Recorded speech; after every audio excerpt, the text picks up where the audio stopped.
Hey brother, around this time of year, I'm sure you've seen it, everyone's getting all hyped up for the holidays and everyone's either written down or is about to write down all of their New Year's resolutions and everyone's energy is all up here, right? Which is great, but what always happens when people have New Year's resolutions?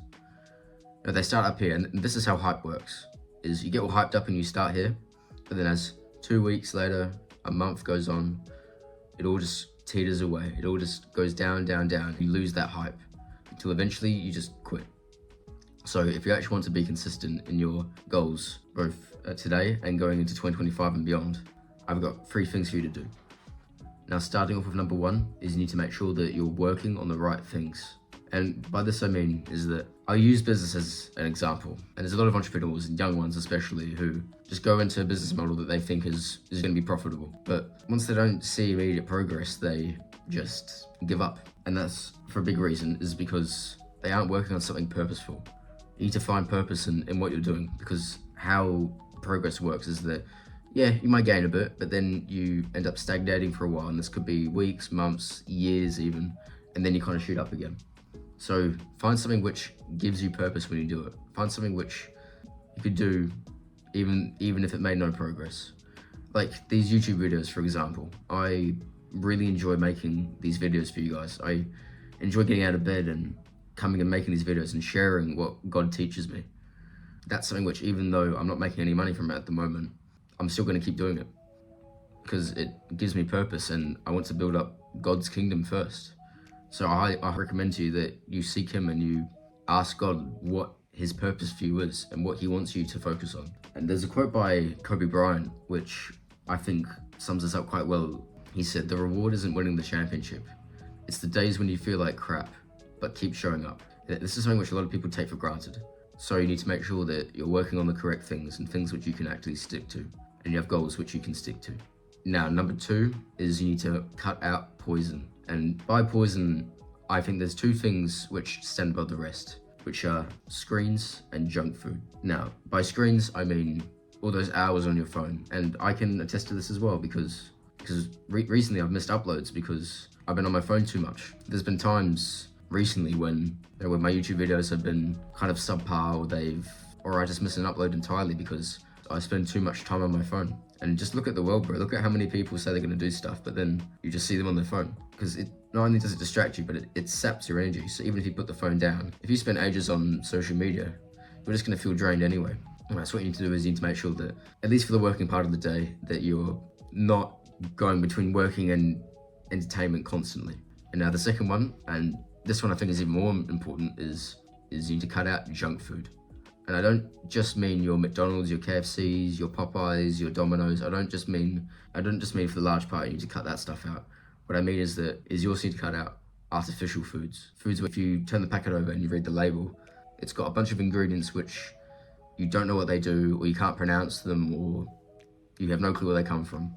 Like, I'll give you an example. Just recently I went out and I bought some beef patties to cook up for my lunch, and I ate them. And after like 5 minutes, I felt really lethargic. I felt really tired. But then I went back and I realized I hadn't checked the label. And I went back and I read it, and it had a bunch of garbage in it. They were pretty artificial, and it had sunflower oil in it as well, which, if you don't know, this is another topic for a whole nother video. But seed oils, like sunflower seed oil, canola oil, or it's called rapeseed oil in some other countries, and soybean oil especially. These things massively decrease your testosterone. They just leave you feeling lethargic. And for the rest of the day after I ate those patties, I felt weak. I got nothing else done. I was just, I was finished basically. And bro, again, I'm going off topic here, but bro, these oils and these ingredients, 100 years ago, they were used as machine lubricants. And now, bro, like, go to the supermarket and look at anything which is in a packet and it probably has one of those 3 things. And bro, once you cut those things out and you start eating clean, you start eating whole foods, you really realize just how unhealthy you were. And when you actually have the healthy food, and then you realize that you're so much more focused and you're so much more productive, it's insane. And then you're never going to want to go back to those gross things ever again, bro. Anyway, the 3rd thing is accountability. Now, I've spoken in a few of my recent videos about the importance of having a brotherhood around you and having people that you trust around you, having strong guys around you. Having those guys around you is so key. One of the reasons being is because is because of accountability and being able to get on a call or meet up in person with them and talk about your struggles and where you've fallen short, where you've been lazy, where you've not been up to standard. And when you have these people that you trust and you can actually confide in and be honest with, and who will hold you accountable and ask you how you're going and ask you what progress you are making or if you are staying up to date with all of your goals and with your tasks. Bro, you don't want to go and cheat on your diet. You don't want to go and slack off. Bro, this is especially the case for addictions as well. Like, say if you have an alcohol addiction and tomorrow morning you have a call with, or you're going to meet up with some people for an accountability session or just for a meetup in general, you know these guys are going to ask you about how you're going with your struggles with alcohol. Are you then going to, even if you're tempted, are you then likely going to go out and get drunk and then come to that meetup hungover? No way, because you're just going to feel like a chump. Hey! Oh my gosh. Bro, stop. Okay. Anyway, where was I? Yeah, bro, when you have these people in your life who not only hold you accountable and help you progress, but when you hold them accountable as well, you then both progress and then you both end up improving. Now, just one more thing before I end this video is that motivation isn't infinite. You know, you're not always going to be intensely motivated. There's no secret hack to infinite motivation 100% of the time. You know, there's going to be moments where you aren't going to want to do the work. There's going to be moments when you just feel lazy. So what you need as well, especially, is you need discipline. And this is a topic for a whole nother video as well.